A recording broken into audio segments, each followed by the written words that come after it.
यहाँ कहते हैं कि जब एक मेंढक प्रमुदित मना दुर्धर, यहाँ की वह मेंढक प्रमुदित होकर के भगवान के समोशरण में जा रहा था और बीच में ही उसकी मृत्यु हो गई, तो वह तो समोशरण में पहुंच ही नहीं पाया और मर करके स्वर्ग में देव हो गया।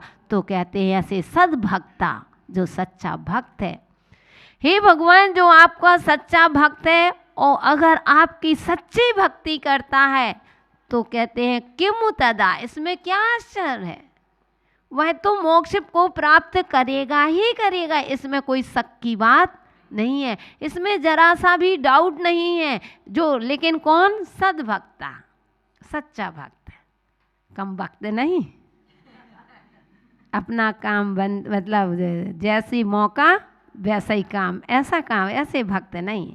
जब मौका आया, आजकल हमने बताया ना, सीजन से भक्ति होने लगी है, मौसम के अनुसार भक्ति होती है, जैसा मौसम वैसा ही भक्ति। अब सर्दी का मौसम है, कौन नहाए, सर्दी लग रही है, माता जी अभी नहीं नहाते, क्या है 2 महीना हम नहीं नहाते, नहाते हैं मतलब अभिषेक कलश करने के लिए नहीं नहाते, सर्दी लगती है माता जी।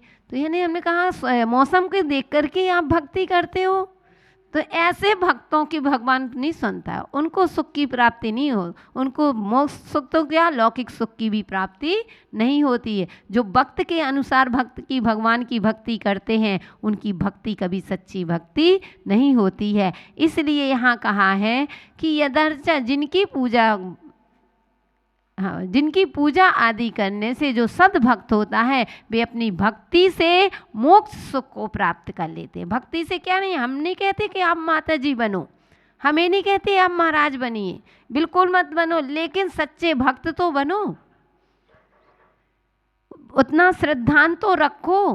भक्ति क्या है? श्रद्धान, सच्ची श्रद्धा ही तो हमारी भक्ति है। जितनी तुम्हारी गहरी आस्था होगी, हम आपको भक्तांबर स्तोत्र जब पढ़ा रहे थे तब भी हमने आपको बताया था, आपका जितना श्रद्धान गहरा होगा, जितना आपकी गहरी श्रद्धा होगी, मजबूत श्रद्धा होगी, उतनी आपके जीवन में अपने आप चमत्कार होंगे।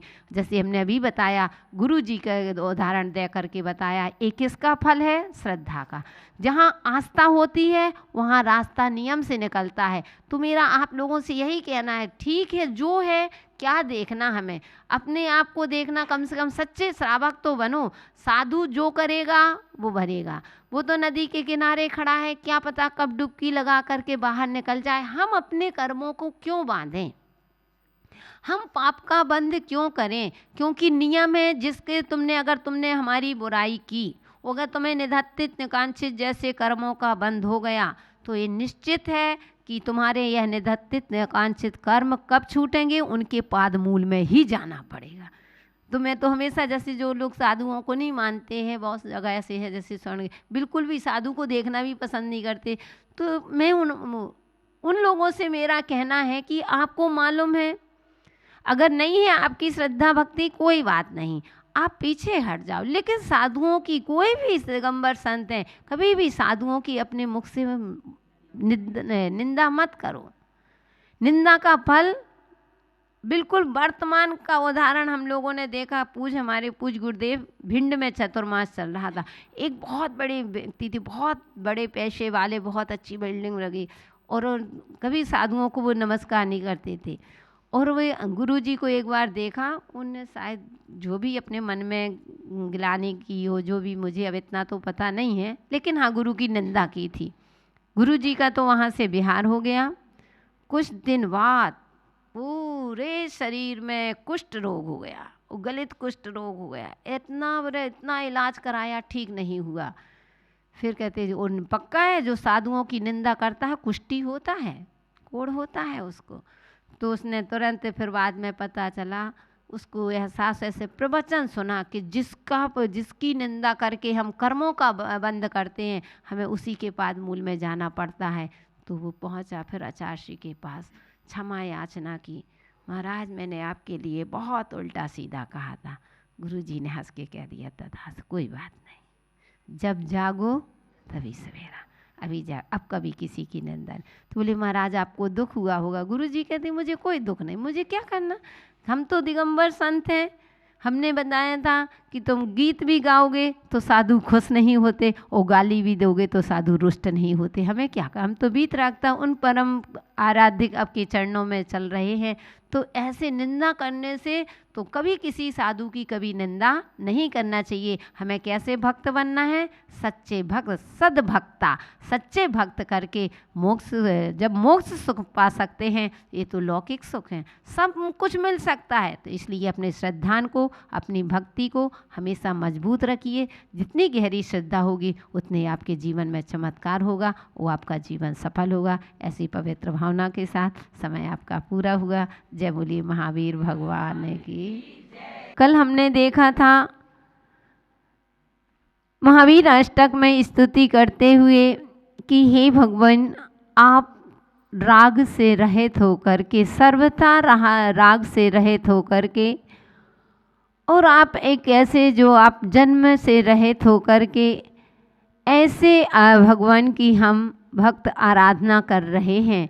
यहाँ कह रहे हैं यदि या, यानी जिनकी, या माने जो, विविध नए कल्लोल अनेक नए रूप तरंगों से विमला, यानी उज्ज्वल, विमला माने उज्ज्वल, वा गंगा, वाणी रूप गंगा, बृहज यानी विपुल, ज्ञानांभोभिर, ज्ञान स्वरूप जल से, जगति, इस लोक में, जनताम यानी प्राणियों को, स्नपयति यानी नहलाती है, इदानीम अपि आज भी, ऐसा, ऐसी यह जिनवाणी, सामान्य जिनवाणी बुद्ध जन मरालय विद्वत जन रूपी हंसों से परिचित हो रही है।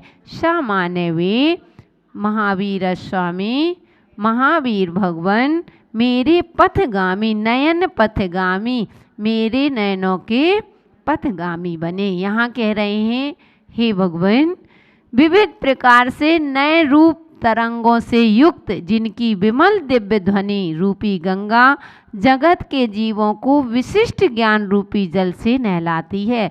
अन्य नए जो होते हैं कि हर प्रकार से नयों का जो ज्ञान कराती है, जो हमें तत्वों का ज्ञान कराती है। तो कहते हैं विविध प्रकार के नयों से, तरंगों से युक्त जिनकी विमल दिव्य ध्वनि, कौन? भगवान की भाषा में ही तो, वाणी में ही तो खिला है। जिनकी दिव्य ध्वनि रूपी गंगा जगत के विशिष्ट जीवों को, हर किसी को नहीं, विशिष्ट, जो विशेष ज्ञान, विशिष्ट ज्ञान रूपी, विशेष जगत के सभी जीवों को विशिष्ट ज्ञान यानी विशेष ज्ञान, विशिष्ट यानी विशेष, तो विशिष्ट ज्ञान रूपी जल से नहलाती है। ज्ञानी जन रूपी हंसों के द्वारा आज भी वह जानी जाती है, क्योंकि जिनवाणी से ही तो हम पढ़ते हैं। आगम में क्या लिखा है, भगवान की वाणी में क्या खिरा है, तो भगवान की दिव्य ध्वनि खिरी, भगवान की वाणी में खिरा, किसने झेला? गौतम गणधर ने झेला, और गौतम गणधर ने उसको आगम में लिपिबद्ध किया, और आज हम वह लिपिबद्ध, वह जिनवाणी माँ हमारे हाथ में है। कहते हैं कि हमारा दुर्भाग्य रहा होगा कि हमने भगवान की वाणी को साक्षात नहीं सुना, लेकिन कम से कम कोई बातें सुना तो होगा, हो सकता है मिथ्या दृष्टि बन के सुना हो। गए तो होंगे भगवान के समूह शरण में गए, लेकिन बाहर से ही लौट गए, बाहर की विभूतियों को देख करके लौट गए। कभी हम समूह शरण में नहीं जा पाए होंगे, इतना पुण्य नहीं था, पुण्य क्या मिथ्या दृष्टि रहे होंगे, तो समूह शरण तो इतने भगवानों के समूह शरण लगे, क्या यह जीव एक भी बार नहीं पहुंचा होगा? क्या पहुंचा होगा, अवश्य पहुंचा होगा, लेकिन कैसे बन के? मिथ्या दृष्टि बन के पहुंचा होगा। मिथ्या दृष्टि जीव बाहर विभूतियों को देख आता है, बाहर की सुंदरता को देख करके लौट आता है, लेकिन कभी उसके समूह शरण के अंदर नहीं जा। जो अहंकारी होते हैं, अभिमान में गए होंगे, और अभिमान में गए होंगे तो बाहर से बाहर लौट करके आए होंगे, वह समूह शरण के मान स्तंभ को भी नहीं देख पाए होंगे। अगर एक बार मान स्तंभ को देख लेते तो हमारा मान नियम से। जब उन गौतम गणधर को कितना अहंकार था, कितना ममकार था कि मेरे जैसा विद्वान तो कोई है ही नहीं है, किसी के सामने झुकना नहीं चाहता था। और यहाँ भगवान की वाणी नहीं खिल रही थी, भगवान की वाणी नहीं, क्योंकि भगवान की वाणी भव्य जीवों को ही, भव्य जीव ही झेल सकते हैं, हर किसी के सामने नहीं खिल सकती। इतना पुण्य मानो कि आज तुम्हें वही जिनवाणी माँ जो गुरुओं ने लिखा है, आज तुम्हें जिनवाणी जो भगवान के मुख से खिली थी और जो गुरुओं ने लिपिबद्ध किया, वह जिनवाणी माँ और किसी गुरु के मुख से सुन रहे हो, ये अपना परम सौभाग्य मानना, ये हमारा सौभाग्य है। लेकिन हम उनके वचनों से ही दूर हो जाते हैं। अरे प्रवचन चल रहा है, कौन जाए। ओहो, समझ लेना, अपनी परीक्षा स्वयं करना। सम्मान नहीं लगता प्रवचन में, यदवा तदवा बातें करने के लिए कह दो तो नींद नहीं आएगी, और प्रवचन में सुनने के लिए बिठा दो सो के ऊँगे के लड़ पड़े, के उठ घर खो जाए। मिथ्या दृष्टि की पहचान है। क्या तो सोएंगे, या तो फिर लड़ेंगे, या फिर उठ के घर चले जाएंगे। तीन पहचान होती है मिथ्या दृष्टि। तो हमारे पास समय नहीं होता है। अरे माता जी समय नहीं मिलता, गुरु माँ समय नहीं मिलता, सवेरे शॉपिंग में जाना पड़ती, रात को आते। अरे जो प्यासा होता है वह पानी का स्रोत ढूंढ ही लेता है। जो प्यासा होता है वही पानी की कीमत समझ पाता है, और जो प्यासा ही ना हो वह पानी की कीमत क्या समझेगा। कितना भी तुम्हारे पास पानी रखा हो, अगर तुम्हारे अंदर प्यास ही नहीं है तो क्या तुम पानी का पियोगे क्या? उस पानी की कीमत समझोगे क्या? नहीं। एक गिलास पानी की कितनी कीमत है, हमने बताया था कि जब वह सिकंदर अपने देश को वापस जा रहा था तो किसी दिगंबर संत ने कहा था कि हे सिकंदर, तुम जीते जी अपने देश वापस नहीं जा सकते हो। उसने कहा, कौन होता है मुझे मारने वाला? उसको यह अभिमान था कि मैं अमरौती खा कर के आया हूँ। अमरौती जानते हैं, अमर होकर के आया हूँ। मैंने अमरौती खाई, मैं अमर होकर के आया हूँ, मैं तो कभी मरूंगा ही नहीं। मुझे कौन है इस दुनिया में मारने वाला? लेकिन गुरु ने कह दिया तो कह दिया, मुनि वाक प्रमाणम। मुनियों के वाक हमेशा प्रमाणिक होते हैं, उनके वचन कभी अन्यथा नहीं होते हैं। आज नहीं तो कल, लेकिन उनका फल तो तुमको मिलता ही मिलता है। गुरु जो कह देते हैं वह सत्य होता है। लेकिन आज हमारी समझ, ये हमारी अज्ञानता, हमारा ममकार, अहंकार, हमारा मिथ्यात्व हमें उनके वचनों पर श्रद्धा नहीं होने देता है। मिथ्यात्व कर्म का होता है तो होता है, तभी तो श्रद्धा नहीं होता। अरे महाराज लोग तो ऐसे ही कहते ही रहते हैं। महाराज माताजियों का काम है, जैसे घर छोड़ दिया सुबह सोचते हैं सबको इस घर छोड़ दे। भैया तुमको घर नहीं छुड़ा रहे हैं, तुम्हारा घर छुड़ाने के लिए नहीं आए, तुम्हारे धन वैभव छुड़ाने के लिए नहीं आए, मात्र तुम्हारा मिथ्यात्व छुड़ाने के लिए आए हैं कि तुम कम से कम तुम्हारा मिथ्या दर्शन छूट जाए तो तुम्हारे जीवन का कल्याण हो जाएगा। तो वह मुनि वाक प्रमाणम, मुनियों के वाक प्रमाण होते हैं।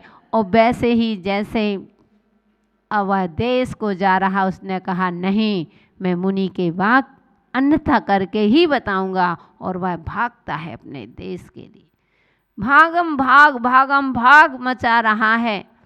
और रास्ते में प्यास लग जाती है, चारों तरफ देखा, रेगिस्तान रेगिस्तान, कहीं भी पानी का स्रोत नहीं।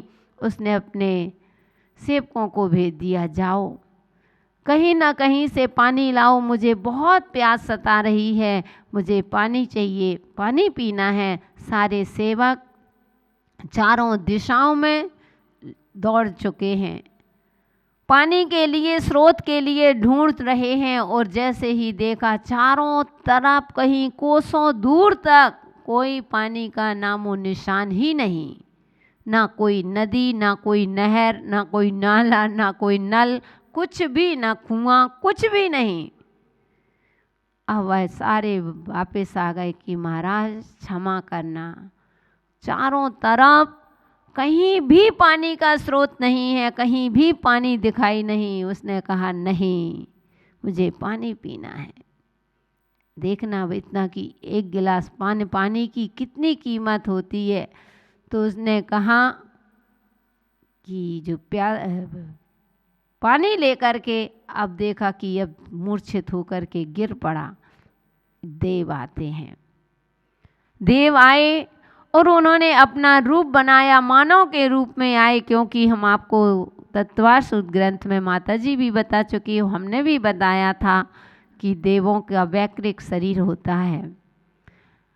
देवों के शरीर हमें दिखाई नहीं देता, वह कोई भी रूप बना सकते हैं। तो वैकृत शरीर, वैकृत रिद्धि के द्वारा उन्होंने लिया और मानव का रूप बना करके एक गिलास पानी लेकर के वो आ गए, और मुंह में जैसे ही छींटे डाले थोड़ा सा होश आया और कहते हैं लो सिकंदर पानी लो। अब पानी का नाम लेते ही शांति मिल गई, और जैसे ही वह हाथ बढ़ाता है कि लाओ मुझे पानी पिलाओ, देवों ने हाथ पीछे खींच लिया, बोले नहीं, पहले इसकी कीमत चुकाओ, एक गिलास पानी की कीमत दो। उसने कहा कि 100 सोने के सिक्के ले लेना, सर्पियाँ क्या बोलते हैं, बोले लेना। उसने कहा नहीं, अभी इसकी कीमत नहीं हुई।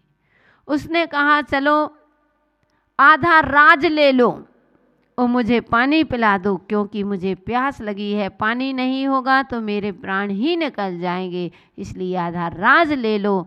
तो वह देव कहता है कि हे मानव, अभी भी इसकी कीमत नहीं हुई, इस पानी की कीमत पूरी नहीं हुई, और दो।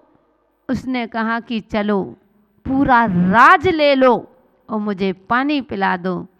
और वह देव के पर्याय में, जो वास्तविक पर्याय थी, उस पर्याय में आ गया कि हे सिकंदर, अब समझ गए ना पानी की कीमत, एक गिलास पानी की कीमत है, लेकिन तुम्हारी कीमत नहीं है।